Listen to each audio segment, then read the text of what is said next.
Welcome back to another episode of the Biggest Little Fitspo Podcast. I'm your host, Samantha Pfisterer.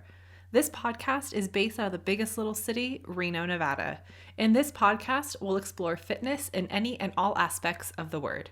This podcast is here to keep you motivated throughout the year by hearing the stories of your peers, your idols, and your hashtag goals. And here's a disclaimer. I am by no means a doctor, a nutritionist, or a certified personal trainer. I am sharing my own personal knowledge for what has worked or not worked for me, and the guests are doing the same unless otherwise noted.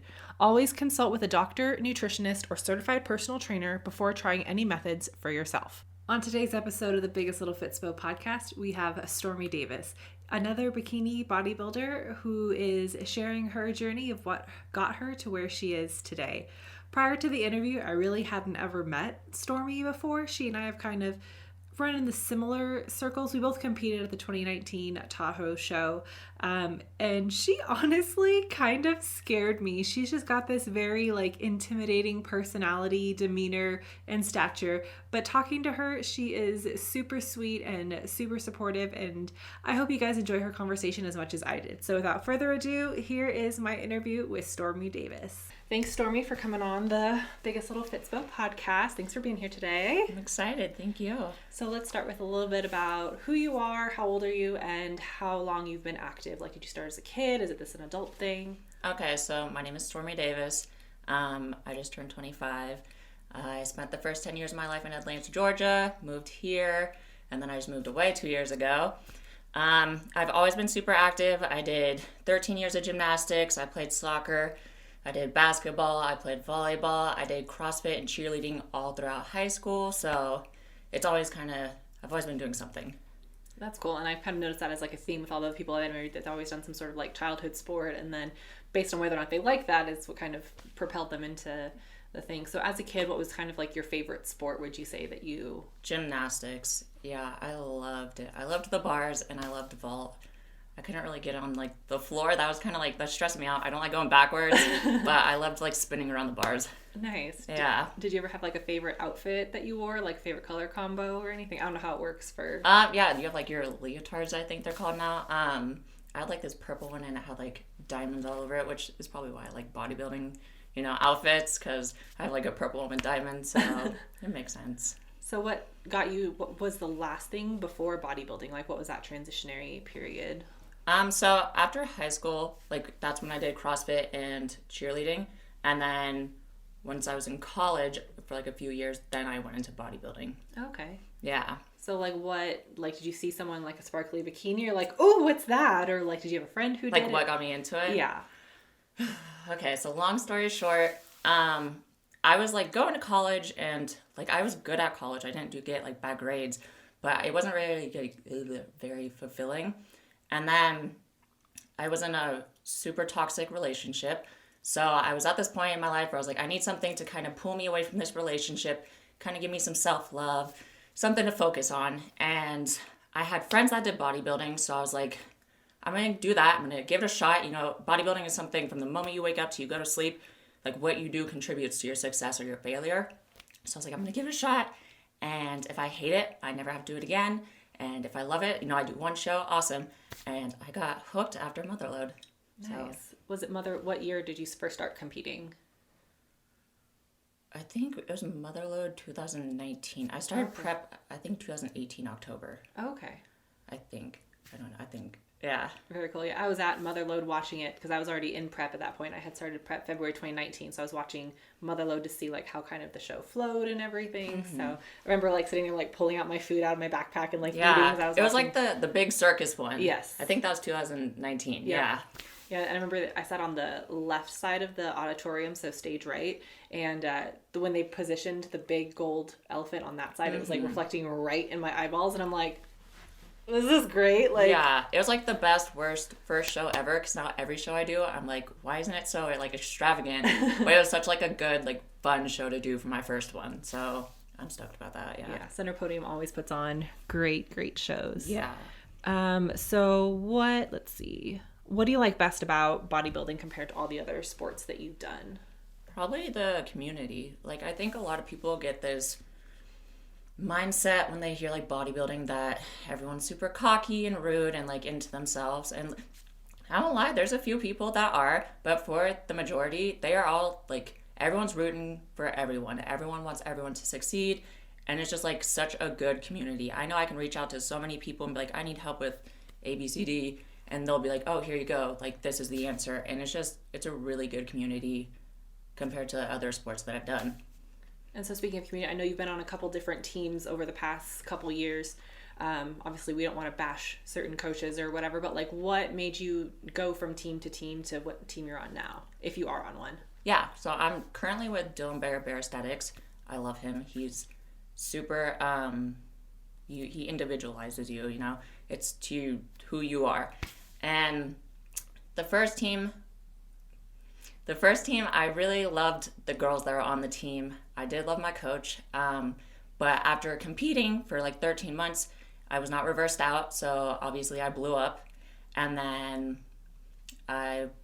people started leaving that team for their reasons. I left it for my reasons.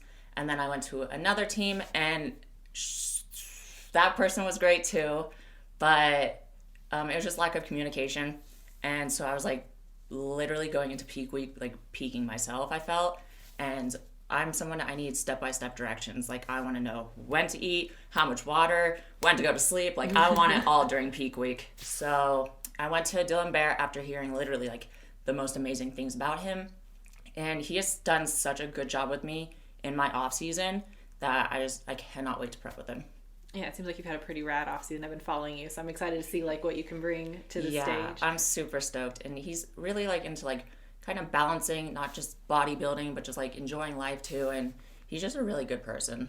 Is he local or is he like an online coach type of thing? Yeah, so he's in Arizona. Okay. So he's all online. And it works.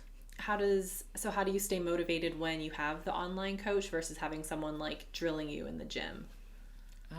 I think like motivation really just has to come like inside. Like, I've always been a very motivated person.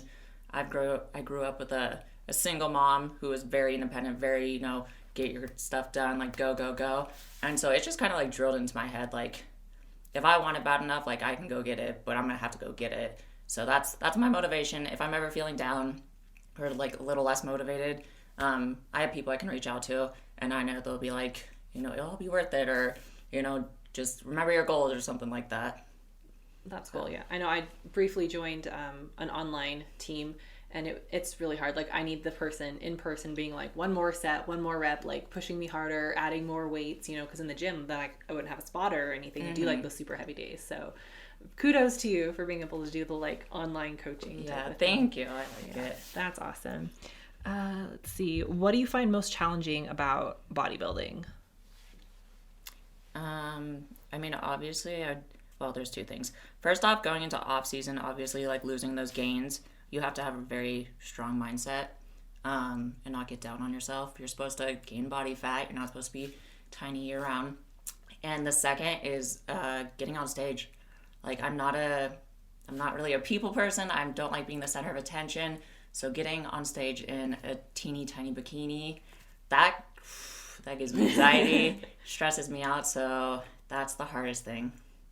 And I think we're in the same class, right? Because I'm 5'9" and you're... Yeah, I'm 5'8", so... Okay, yeah. I remember us being in, like, similar classes. So. I know. It's like half of it stinks because I'm like, oh, I'm the last person. But then I'm like, oh, I'm the last person, so I get to relax and see it all. So it's nice. Very cool. And we already talked about how you stay motivated. So what advice would you say that you would have for people who want to go into bodybuilding? I mean, do it for the right reasons. Like, obviously, I know people that go into bodybuilding because they just want to lose some weight. Well, first off, you're probably going to rebound, and that's going to be really hard. But if you're doing it for the right reasons, then just do it. I know so many people that are, like, on the fence, like, oh, I want to do it, but, like, I'm scared. No. Like, you're not going to know until you give it a shot. Like, just go do one show. Like, there you go.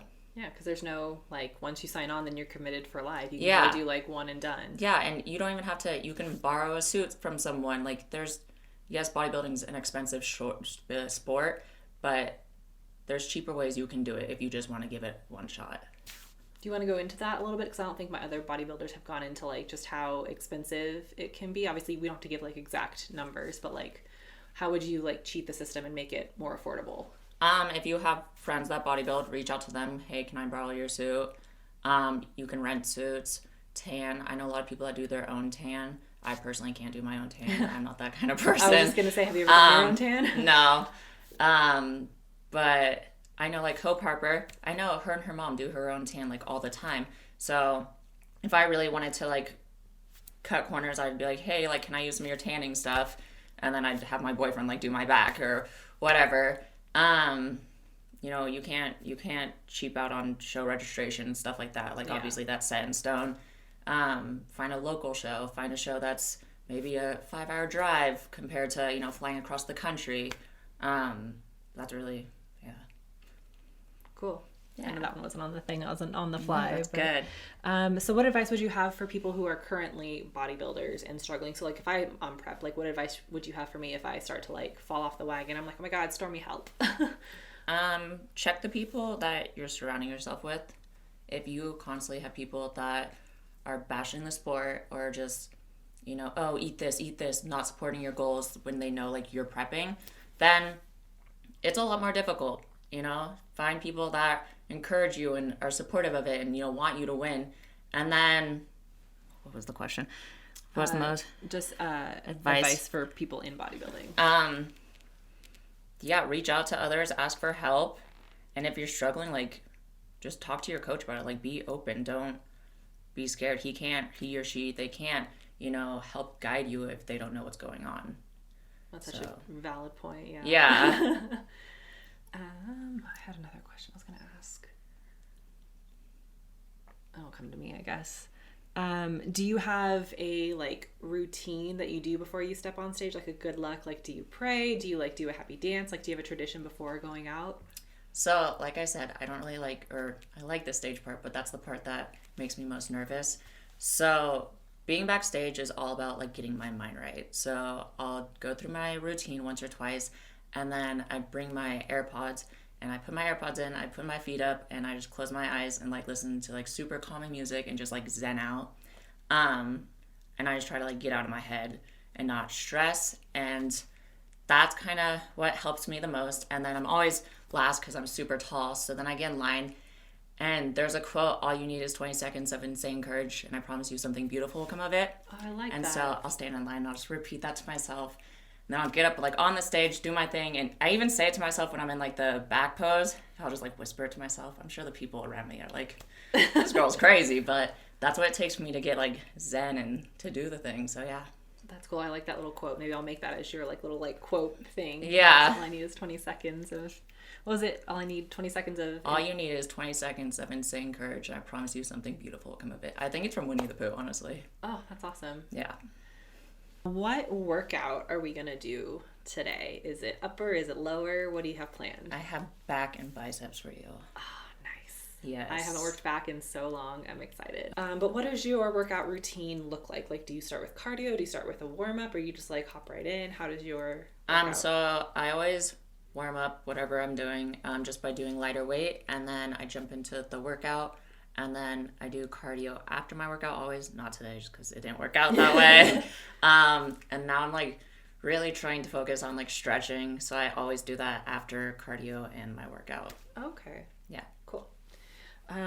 So where can people find you? Like, are you on Instagram, YouTube, TikTok, Facebook? Like, where, if people want to watch your journey?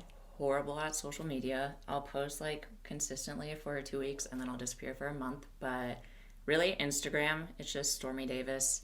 I have Facebook, but it's more to like keep up with family. I don't really TikTok. I don't do any of that. Like, I try to get into it and I can't. So that's really it, just Instagram. I'm just like, I'll post every now and then, like, this is my food, this is what I'm doing. My friends are like, oh, that's cool. And then I'm just like, all right, like, I'm gonna disappear. Like, bye, guys. Yeah, I'm 32 and I still don't understand TikTok. I'm yeah. just like, maybe. So, like, I'll see some cute trends or whatever, and then I'll do that. But it's not like, find me on TikTok, guys. Yeah, I like see it, and then I'm like, yo, I got other stuff I gotta do. Yeah. Like, when do you have time for this? But right on. So maybe, I don't think we've had anybody talk about, like, their prep. So what does your day look like take us through a day in prep for Stormy. A day in prep for Stormy. So I like to wake up at like 6:37. I'm just a morning person. And then I usually work in the morning. And then I will go to the gym kind of afternoon. I have my first meal at like 8 o'clock. And then I eat 5 meals a day. My next one's at like 11. Next one's at 2. Next one's at 5. And my last one's at 7. So after I go to the gym, then I'll probably go work a little bit more. And then I go to bed at like 8:30. I'm an old lady. I love it. That's okay. I'm the same way. So that kind of debunks the whole myth about like don't eat right before bed. Have you ever like... I've heard that 1,000 times, but I've also heard, like fasted cardio. I'm someone, the second my feet hit the ground, like I want food in my stomach. The second I go to bed, I want food in my stomach before I go to sleep, because otherwise I wake up in the middle of the night starving and it just disrupts your sleep. Like, no, I'm not doing that. So it works for me. I've been doing it now for 3 years and I'm going to stick with it. Nice. Do you work from home or do you have to like adjust going into like an office to make your workout schedule? So I kind of do a bunch of things for work. So half the time I'm working from home. Sometimes I'm working in an office. Sometimes I'm working in a different state. That's why like I'm in Reno. It's always different. Okay. Yeah. Very cool. So last question, is there anything that we didn't cover that you think is important to either like for people to know you as a person or like to know about bodybuilding? Any like final thought? I don't know about me, but I just say bodybuilding, like I said, like if you're on the fence about it, just, give it a shot. You never know till you do it once. Reach out, ask for help. You can literally do anything you set your mind to. So I know that's cliche, but it's the truth. I mean, hey, people have kind of said that, but like I think a repetitive truth is truth nonetheless. Yeah, so. Like if you told me 5 years ago I'd be bodybuilding, I'd be living the life I am, I would really have laughed at you. And now I'm like, I love my life. I love bodybuilding. I love all of it. Nice. Well, I guess I lied. One final question. When's your next show? So you're in prep now, right? Yeah. I don't have a set date. We just kind of have a time because I travel a lot. So I kind of have a feeling May-ish. That's what we've discussed. We've like picked out a few shows. But I want to make sure, I'm ready when I'm going into it. And so when May comes around, we'll see where I'm at. And if I'm ready, I'll step on stage. And if not, then I'll push it off a few more weeks. Okay. Very cool. So it will be a national show going for your pro card? Do you have to like requalify for nationals? Where are you in that process? No, so I'm qualified for nationals, but I want to do 2 regional shows first and then go to nationals.